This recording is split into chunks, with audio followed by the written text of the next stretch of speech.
Survivors, kita sudah mulai masuk di round ketiga. Tentunya ini dia Purgatory. Silakan Bung Surya. Oke, di mana pesawat terbang tadi dari arah Force menuju ke arah Marble Works ya. Marwa sudah ngedrop di seputaran Sky Lodge yang mana nggak terlalu jauh juga itu dari Force. Ada Steffi yang berada di atas bangkai-bangkai pesawat yang bisa jadi dia akan ngebuka vision ke arah bawah untuk mengetahui apakah nantinya akan ada pergerakan dari Sky Lodge yang bakal menuju ke arah Force. Tetapi masalahnya untuk MPX juga mereka itu sebenarnya berada di tengah dua tim, entah mereka sadar atau enggak ya. Ya.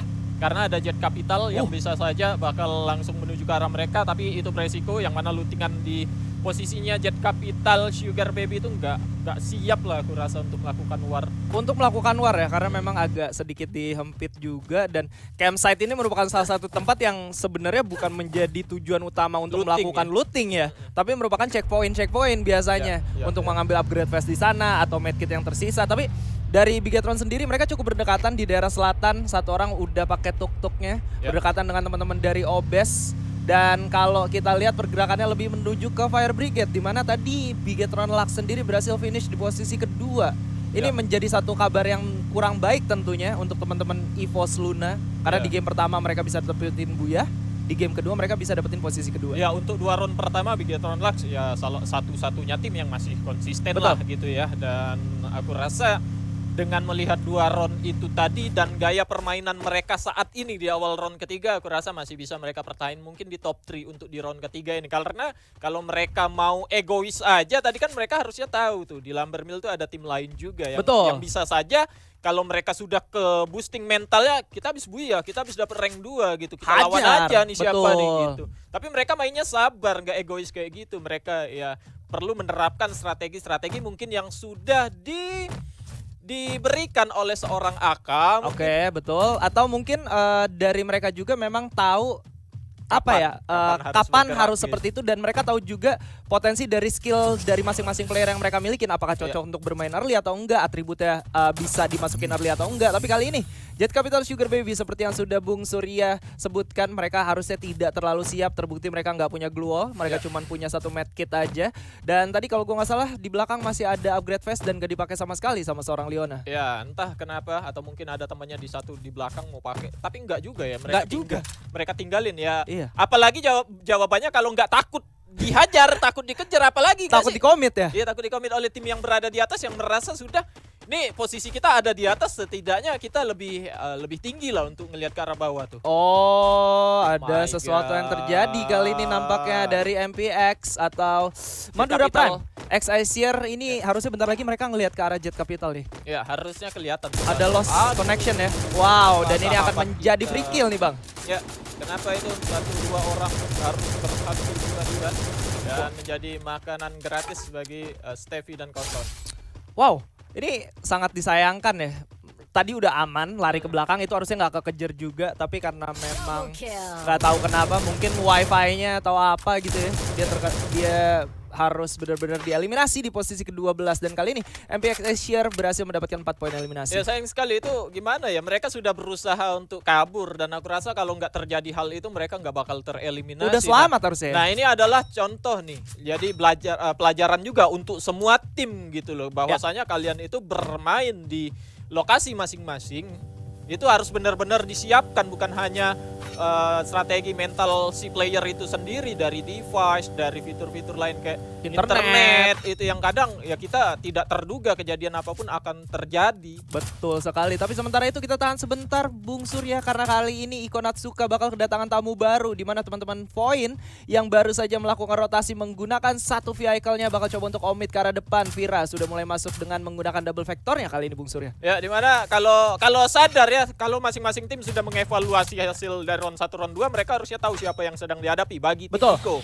bagi tim Iko harusnya tahu siapa mereka yang mereka hadapi, kira-kira kekuatan tim yang mereka hadapi seperti apa, dan setup seperti lainnya itu seperti apa, harusnya mereka bisa hadapi itu. Yes, tapi kali ini dari kejauhan seorang Vinda juga sudah berhasil meng-knockdown satu orang Dan kali ini Iko masih cukup lengkap 4 orang. Amoy bakal coba untuk tarik mundur terlebih dahulu, tapi seorang Manda mendapatkan satu damage yang luar biasa besar, masih bisa survive. Iko Aca coba untuk mundur sedikit tapi ternyata tidak bisa karena damage yang konstan dibelikan oleh teman-teman dari Void. Cukup agresif maju ke depan dengan double barrel shotgun yang kali ini bakal maju untuk memimpin teman-teman yang menghajar orang-orang yang tersisa. Double Vector harus di reload terlebih dahulu dan Amoy finally has been taken down, dan kali ini menyisakan 2 orang aja, yaitu Aca dan juga Unity. Bung Surya. Tersisa 1 player lagi di mana Unity di bagian atas juga sudah bakalan coba untuk kabur saja, namun tidak bakal dilepas begitu saja oleh player-player Point SBO. Ya. Apalagi satu skill clue juga sudah menandai di mana Unity harusnya bakalan dikejar, walaupun Vira juga tidak memiliki senjata jarak jauhnya. Dia setidaknya membuka atau memberikan informasi bagi teman-temannya yang lain gitu. Itu dia, dan Vira boleh kali double vectornya dipakai jadi satu tangan dulu ya tadi. Iya. Mungkin nggak kepikir atau sudah terlalu nafsu. Nah, kalau aku ngelihat di warnya satu tim Iko Natsuka tadi, ketika Amoy sendirian nih di balik pagar, dia lawan 2 orang di depan situ, teman-temannya yang ada di atas di balik wall itu nggak ada yang ngedamage ke bawah. Padahal dari seorang Amoy udah lama banget melakukan buying time udah lama banget. Tapi kita nggak tahu apa yang terjadi karena memang kamera kita lebih terfokus sama Amo yang berada di depan. Sementara tiba-tiba sebelum Amonya kenok, temen yang di belakang udah ada yang kenok duluan, Bang. Ya, nah itu aku nggak paham juga ya. Kenapa orang-orang yang di atas tadi 3 player dari Iko di balik wall di bagian atas itu tidak ada yang melakukan hit ke bawah atau lemparan granat atau apapun yang menyulitkan setidaknya dari tim Void. Mungkin mereka fokusnya tadi sudah kena hit, mereka coba untuk medkitan aja dulu yang ada di atas tanpa tahu temannya di bawah tuh lagi dihajar, lagi kesusahan. Bahkan gitu. Granat aja nggak ada yang dilemparin. Iya, nggak ada sama sekali ke arah bawah itu. Sayang sekali. Waduh. Dan kali ini tim Bigetron Lux menurut Bung Surya nih gimana nih? Rotasi menggunakan mobil seperti ini cukup berani untuk langsung mengarah ke daerah tengah dari zona. Sementara kalau dilihat sebenarnya masih ada 36 orang yang hidup. Iya, kalau mereka cukup pede dengan rotasi, dan aku rasa itu pasti sudah ada perhitungannya lah ya. Harusnya mereka sudah memperhitungkan jalur yang mereka ambil ini akan ketemu sama siapa saja, dan tim-timnya itu akan di kompon-kompon yang mana. Kalau Bigetron Lux memutuskan untuk masuk ke dalam circle, ya seperti yang kita bilang tadi, mereka mereka nggak nafsuan mainnya, nggak egoisan gitu.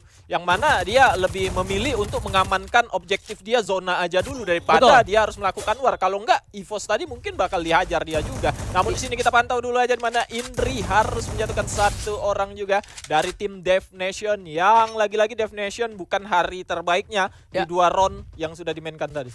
Aduh, ini Dev Nation 1 orang terpisah kayak gitu, yang lainnya kemana ya? Nah, entahlah Dev Nation ada meta sendiri mungkin. Oh, mungkin mereka menggunakan meta satu-satu latihan solo versus squad. Berarti aku sayang ibu kalau satu-satu kan. Biasanya 2-2 baru sayang ayah kan? Ya, kalau split 2-2 biasanya tuh aku sayang ayah. Bener.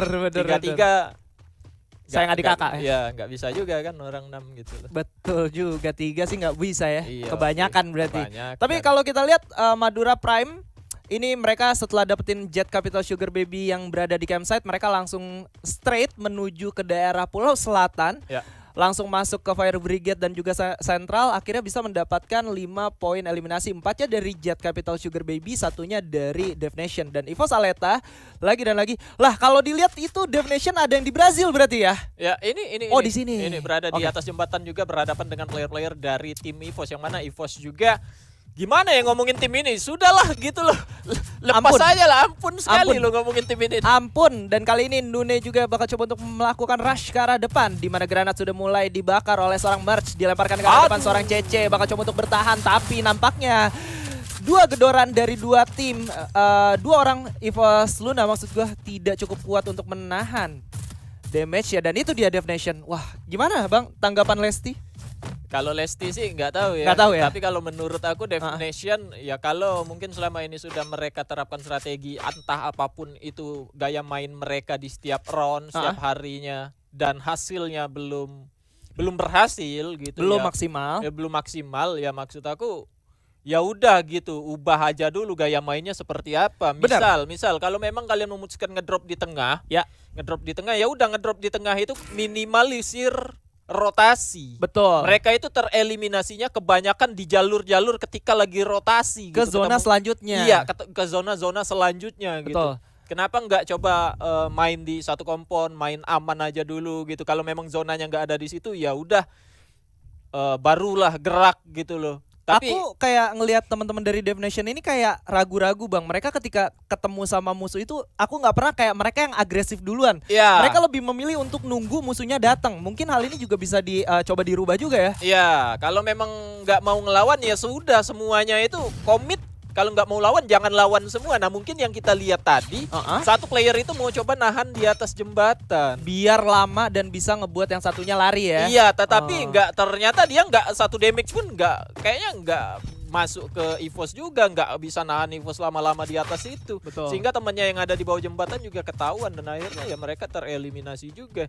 Nah, yang mereka lakukan satu orang sampai terpisah ke sentral itu entah apa yang mereka lakukan gitu. Iya, itu apa ya? Formasi apa itu ya? Atau memberikan info kah atau gimana? Agak bingung juga sebenarnya. Tapi seorang Desi bakalkan terkena down dan tentu saja melakukan rotasi mereka dengan 31 orang yang masih hidup dan zona juga sudah mulai mengecil. Ini tentunya bakal menjadi satu bencana untuk Bigetron Lux karena di depan udah ada teman-teman dari OP Phoenix yang siap menyambut kedatangan mereka. Jump shot dikeluarkan tapi ternyata Kagura dan juga seorang Bella sudah tidak bisa diselamatkan lagi. Dan apakah Bigetron Lux harus disingkirkan di posisi ke-8 kali ini? Ternyata tidak, karena masih ada satu orang yang berhasil naik motor dan kabur. Iya, JJ tadi menggunakan satu vehicle-nya coba untuk langsung belok ke bawah, ternyata dia nggak turun setelah temannya dua orang terjatuh dan satu player Kagura tadi mobilnya sudah hancur duluan. Betul. Makanya dia mau nggak mau harus melompat dari kendaraan itu dan di atas itu sudah ada dua player, dia itu berada di tengah-tengah dua orang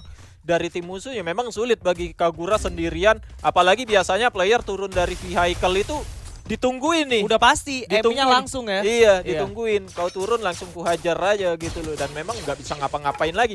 Nah, tapi pertanyaannya, apa yang dilakukan oleh Bigetron Lux gitu? Oke.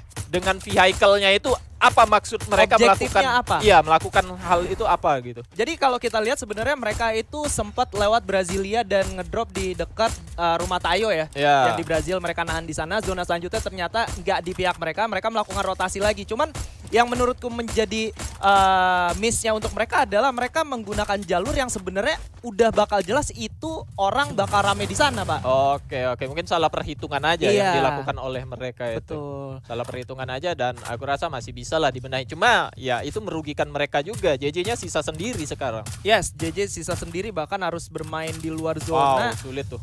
Wah, ini sulit sih. Ini udah sakit banget sebenarnya dari segi zona sih. Ya. Dan kita masih lihat juga teman-teman dari UNB Publish kali ini mulai secara perlahan natakin teman-teman OP yang baru saja berhasil mendapatkan satu mangsanya. Terkena down sudah seorang Ratih, tapi Cleo menggunakan Charge Buster yang berhasil menumbangkan satu orang di sana. 2 tukar 2, Ega dan juga Sela udah cukup sekarat, di mana seorang Ega bakal coba untuk melemparkan granat terlebih dahulu dan kali ini masih mencari lagi di mana lawannya berada. Inhaler di tangan dan OP Phoenix berhasil ditumbangkan oleh UNB Publish di posisi ke-7, Bung Surya. Ya agak kesulitan dari tim OP Phoenix, mereka mau masuk ke dalam zona, mereka dihadang lewati jembatan di mana UNB Publish cukup komit juga, mereka keluar dari kompon itu malah ke pinggiran zona. Betul. Benar-benar dibuat mati langkah gitu. Gak bisa kemana-mana. Gak bisa kemana-mana, kiri kanan ya paling nggak mau melakukan war. Juga mereka melakukan balas-balasan granat, demik-demikan, bahkan ada 2 orang dari UNB Publish juga sempat terjatuh. Namun ya itu mereka sudah kesulitan sekali. Mungkin si player yang terakhir ini sudah nggak tahu kiri kanan nih bakal ada di mana player musuhnya, makanya dia bertahan aja. Ya sudah, selesai si OP. Sudah. Emang agak sulit juga karena kondisi dari OP Phoenix tadi mereka baru selesai fight sama itu dari teman-teman ini ya. Iya, OP Phoenix ya. Iya, OP Phoenix baru sama selesai fight Bigetron. sama Marawa. Oh iya, Marawa. Sama Marawa dan mereka ketika udah menang UNB X Publish-nya baru benar-benar masuk dan kali ini sedikit dejavu dengan zona dari divisi kedua pada match day di minggu lalu ya. Ya. Divisi 2 juga memiliki zona seperti ini dan kalau kemarin itu ujung dari zonanya dekat di daerah vending machine. Gak tahu kalau yang sekarang nih. Iya, kita lihat aja kemarin itu kalau nggak salah ada pelontar-pelontaran. Ada pelontar-pelontar ya. Iya, satu player siapa ya? Rasya kalau nggak salah itu. Iya, Rasya. Mengeliminasi siapa gitu. MPX ya? Iya, 2 orang pokoknya ya yang ditembakin ya. Iya, 2 orang MPX. Nah, ini MPX masih ada. EVOS juga masih ada nih. Nah, ini dia bakal menjadi seru tentunya di lain sisi. Voin yang secara berkala sudah mulai mendapatkan composure-nya, sudah berhasil mendapatkan mentality mereka dengan micro dan juga mekanik skill yang mereka milikin. Akhirnya mereka bisa bermain lebih pede lagi, mendapatkan early kill juga. Di lain sisi Aleta terkena down oleh seorang Steffi. tapi tidak bisa di-end karena memang tidak adanya Skylar yang dilemparkan dari teman-teman Madura Prime ya. Iya, dan juga mereka kelihatannya MPX juga kelihatannya mereka itu agak sedikit gimana ya, mereka ketakutan akan ada tim lain dari arah belakang mereka gitu. Karena mereka tadi juga sudah keculik oleh EVOS Luna dan mereka harapan mereka sih fokus mereka ke arah satu tim aja, nggak ada serangan dari arah belakang mereka itu juga. Dan PR mereka sekarang ini bagi tim MPX, mereka gimana caranya masuk ke depan sana. Yes, dan lu lihat gak tadi Audi nembaknya itu kritikal langsung kena Waduh. Salamon. Dan inilah fungsi dari Skylar yang sangat efektif. Ya. Membuang banyak resource yang dimiliki sama teman-teman dari EVOS Luna. Dan akhirnya lu bisa lihat Aleta pun udah gak punya glue wall, padahal biasanya dia megang glue wall paling banyak, Bang. Iya, sayang sekali seorang Aleta, dan mereka pun masih tertahan di luar circle di mana dia akan bermain di balik pagar kalau menurut aku di bagian depan sana, dan juga akan dibarengi oleh satu tim. Tetapi UNB Pobles poin yang sudah ada di sebelah kiri juga mereka akan melakukan war juga nantinya gitu. Dan tim-tim yang berada di dalam gudang ini ya mau nggak mau menyisakan mereka. Cuma masalahnya ada satu orang Desi tuh di atap bangunan. Di atas bangunan dan masih belum ketahuan juga. Ini menjadi satu kabar yang cukup baik untuk seorang Desi. Tapi seorang Groot dengan M79-nya berhasil menumbangkan 2 orang dari EVOS Luna nampaknya, walaupun masih berhasil untuk di-survive, tapi Void gak bakal tinggal diam, bakal coba untuk join to fight. Granat dilemparkan oleh teman-teman dari OBES yang tidak mau ikut campur terlalu jauh lagi karena mereka bakal coba untuk bertahan di balik tembok saja. Ya, sayang sekali juga itu war yang dilakukan malah AAP dan Void gitu. Betul. Aku kira tadinya itu bakalan UNB Publish sama Void kemudian EVOS bersama AAP gitu kan. Betul, Kalau dua tim ini AAP sama Void yang melakukan fight, ya tentunya UNB Publish sama EVOS Luna bakalan ikutan gitu loh. Karena nggak ada yang ngedeme ke arah EVOS kecuali ya tim AAP itu sendiri. Yes, dan kali ini tentunya zona sudah mulai merapat. Poin masih cukup kuat dengan 4 orang yang tersisa harus melawan teman-teman dari Pobles X UNB juga. Sudah mulai dilemparkan granat satu persatu. Rahel didapatkan, pindah dengan double vektornya tentunya. Dan itu dia poin SBO. Harus ditumbangkan di tangan teman-teman UNB X Pobles. Dan kali ini bakal ada adu medkit. Siapakah yang tereliminasi duluan? Dan ini dia Buya for EVOS Luna. Mereka memanfaatkan situasi aja tadi. Dan kebetulan sekali circle-nya ada di mereka dan opsi mereka pun sebenarnya kalau zona nggak ada di mereka, aku rasa mereka akan tarik keluar lagi dan masuk lewat pagar lagi. Itu sebenarnya gini ya, tadi tuh sangat diuntungkan banget ya Bang. Iya. Dari mereka menjadi third party, fokusnya Void dan juga teman-teman dari AAP itu fight satu sama lain nih. Iya, iya.